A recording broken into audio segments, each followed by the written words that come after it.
Hi NARC troopers, coming to you today from Montera Beach, California. Let's take a look at these waves.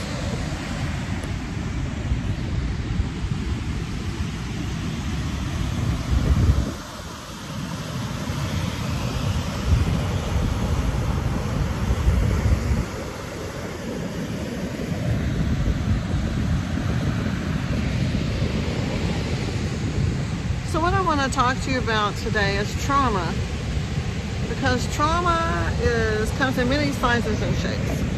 And I think one reason that the trauma bonding that happens in a relationship with a narcissist, psychopath, sociopath, one reason that it's so powerful is because it's familiar. Most of us, not all, but many of us who have been in relationships with people with narcissistic personality disorder definitely experience trauma in that relationship through intermittent reinforcement, through the push-pull, through the fact that we are parenting one another, and you know, they're being our mother, the mother that was never there for us, and we are playing the role of their proxy mother, the mother who did not let them individuate and separate as individuals through their childhood development. So we're all playing a role with each other, and there's trauma. And trauma is a tricky thing. You know, it can be embedded in our bodies, in our cells, in our brains, in some significant ways that affect neurochemicals. It can affect the hormonal, adrenal functions in our bodies, and it's stored on a cellular level. It can even be passed on epigenetically from one generation to the next, from the mother to the child in the womb. So what happens with this narcissist that we were in love with, you know, yes, we may have loved them, but it's far more than that. You know, some people will say that wasn't even love. I think it was. I think I loved my husband. But it was so much more than that. It wasn't just that I loved him unconditionally. It was that he was fulfilling roles in my life, gaps, holes. He was tapping into childhood trauma in a way that made me feel complete. And that's what they do. And after you have served your purpose, giving them fuel and supply and affection, adoration, money, sex, prestige, networking, you know, all the things that they crave.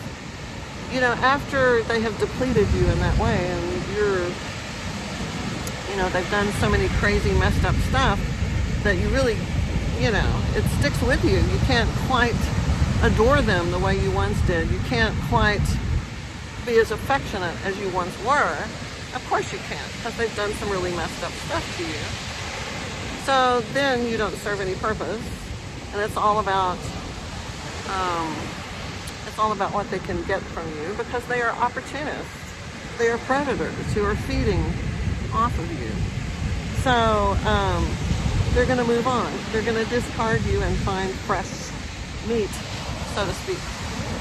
And, you know, that's a really hard realization, that they were never really what you thought they were. The person you thought you were in love with might not really be that. That was all an act, a very elaborate ruse, a very well-executed performance. They mirror you, reflect you. They show you yourself. So that really when you fall in love with them, it's like you're falling in love with yourself for the first time. It's some crazy stuff, messed up and pathological. needless to say, not a good thing. And you're better to be without them, although it doesn't feel that way. It feels like you're gonna just die, right? But you get past that and you don't feel like you're gonna die. You may feel empty next after the whole feeling like you're gonna die part. You may feel empty for a long time. Very hollow and numb. But there's stages to this recovery, and when you get through them completely, then you're free. And that trauma, you have to name it, face it, deal with it, and try to do something about it, because trauma is, you know, I want to say the reason why we tolerated that, all of the crazy making, the word salad, just all of it, you know, the reason that we didn't leave is because it was familiar, you know? It was like, hey, I know this crazy making mind fuckery. I know this. This feels like home. And that's exactly what it is. So, you know, if you were totally healthy and okay, I really think you would have exited the building. But you didn't. If you're watching this video, you probably didn't. You probably stayed way too long. I stayed 15 years. I was with him 16 years. I was married to him for 15 years. You know, that's a long time. That is way past the point of no return. That is way past the danger part, you know, where it's like, oh my gosh. You know, you know, I can't live without him now. We're, you know, have some kind of toxic bond. And that toxic bond is trauma. So I hope my message for you today is I have learned to be by myself and to sit with myself like I am right now at the beach. And I have learned to try to think about the fact that I'm okay. I don't need some external validation. I don't need him. I miss him. I long for him. I crave him like a drug sometimes. Still, after 3 years. Did I love him? I loved who I thought he was. I loved who he showed me, who he let me see. I loved the role he played when we were together. But did I love him? Well, I sure thought I did, but the thing here to really think about is there really is no him. Who is he? He reinvented himself immediately when he left, and he's somebody totally different now. He's not that person that he was when he was with me all those years. So, got to really question that one. He knows.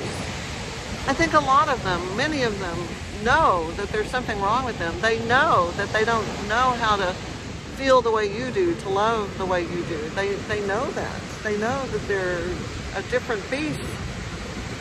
And they try to tell you, think about it. There were red flags. They tell you, I am not like that. I don't believe in this or that. I'm broken. I'm empty. But, you know, they'll practically tell you that. And I know you don't believe it. You don't want to believe it. Think you can fix it or heal it. But you can't. You need to believe them the first time they tell you. When that first little warning comes up, say, okay, well, bye then. And do that. But if you're watching this, it's probably too late for that, right? You're just trying to reclaim some version of yourself, some identity, some life, some freedom from the addiction to this person, because it's addictive like a drug. So here's another picture of the beach today.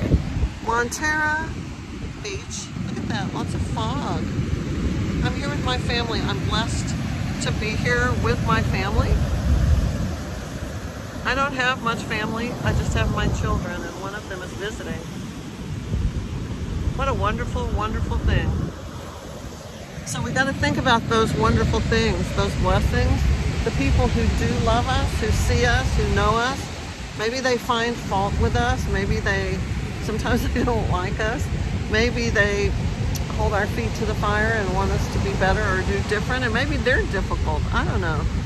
But they're real people, you know, real, messy, stinky humans, capable of real, messy, stinky emotions that are complex and difficult sometimes, but they're real. And those are the people we need in our lives, the real ones, not the ones who are empty and hollow and just wearing a fake suit, you know, like they're skeletons wearing a skin suit. What a horrible image, right? But it's kind of true. So, yeah, we got to go on. And that's what I'm trying to do. I'm focusing on my health. I have long COVID. That's a nasty beast. It's challenging me. I need to put my attention there to get my full health back so that I can go and see and do and experience life fully in a way that my ex-narcissist person will never be able to do. He can sleep with as many people as he can possibly find. He can go reinvent himself 10 times over. He can surround himself with people who adore him. But he's not a real person that feels real emotions and who has real heart and soul. He's just not. None of them are. So when you know, you go. I forgot who said that. I came across that saying early in my recovery, that first year sometime. And look at this little bird. This bird knows how to keep walking and trooping and, right?